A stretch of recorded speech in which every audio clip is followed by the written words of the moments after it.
Hey there, welcome back to True North Reviews. My name is Ryan, and today we're doing Hot and Cold. I'm catching up on the best and worst songs to have been released over the past week. Actually, it will be from a week before last. This will cover material put out between January 20th and 26th, 2019. I realize I'm slightly behind schedule because of some schooling conflicts, but I don't want to miss out on this video, mainly since this was the first jam-packed week of music releases in 2019, and I know a few of these songs will be played a lot this year, not only by myself, but also by the general public, so let's get into it. Jumping into the hot list here, I'm certain this song will be a part of my best of 2019 list at the end of the year.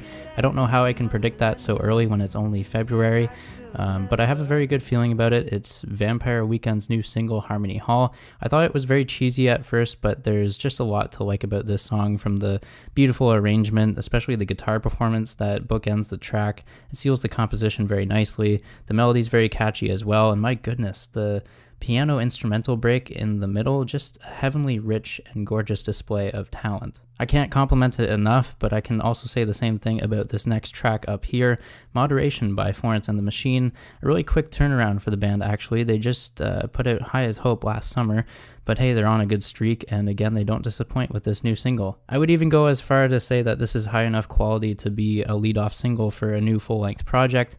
Not even like a B-side like most songs sound like in the post-album release kind of cycle. Just a natural and organic performance all around from the band and Florence. It reminds me of their earlier discography, but very haunting too, with the descending chord progressions. I love it. Next up, we have a couple hot tracks from some films, and I'll be completely honest, I have a love-hate relationship with scores for movies. I typically think music can enhance the mood or plot of a movie, but sometimes a lot of music written for blockbusters feels like artists are just phoning it in for the paycheck. But regardless, deadmau5 has an album in support of the new Netflix film Polar. It's got terrible reviews. I wouldn't recommend the movie, but Nosedive is a breathtaking cut on the soundtrack that just perks the ears, even if it's close to 9 minutes long. There's a lot of interesting musical passages in there, and once again, deadmau5 proves that he can build tension in an exciting way. The other soundtrack single I'd like to comment on is from Lipa. It's called Swan Song. It kind of feels like a guilty pleasure, even though I tell myself I shouldn't have guilty pleasures, because it doesn't matter if I'm ashamed. I like something because I like something, and ever since starting this YouTube channel, I've been trying to explain myself in an analytical kind of way, but this song is just hella catchy, even though it's your standard pump-up song, something like Katy Perry would do. With all that being said, though, I'm really hooked on it. Some Canadian rock music now, Broken Social Scene, All I Want. It's a great song, another one I'm proud to have on this list here. Very angelic, very soothing.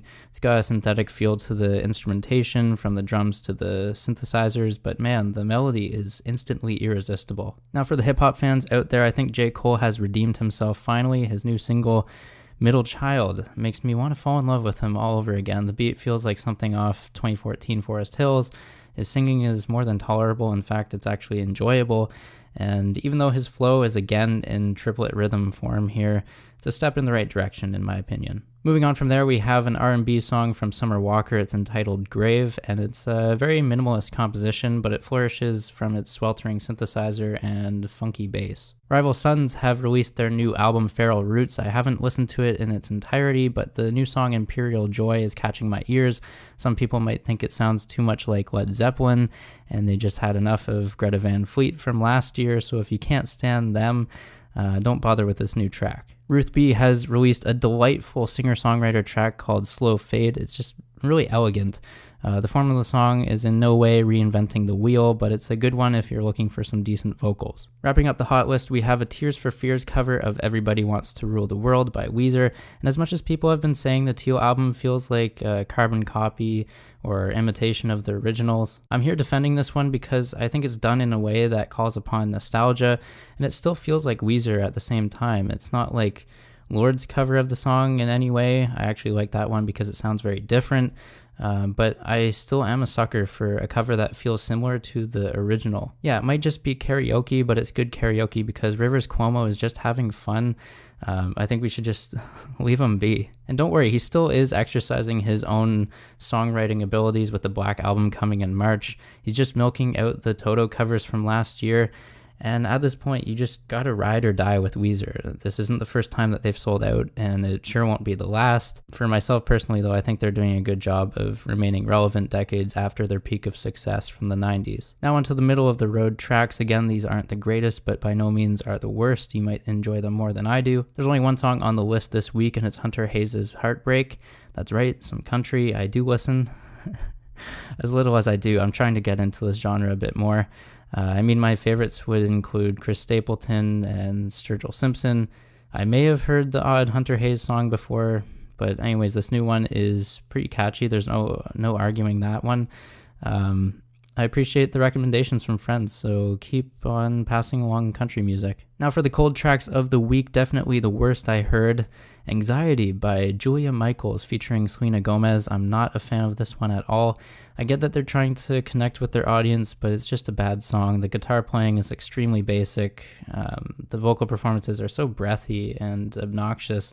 And sure, you could possibly argue that it's meant to represent their battle with depression, but it's something I wouldn't even want to listen to in the worst of my mental state. Backstreet Boys are back, and not in a good way. Okay is one of their new songs. I picked it at random when going through their new album. I will eventually check out the rest of it, but my god, this song I listened to is ear-piercing.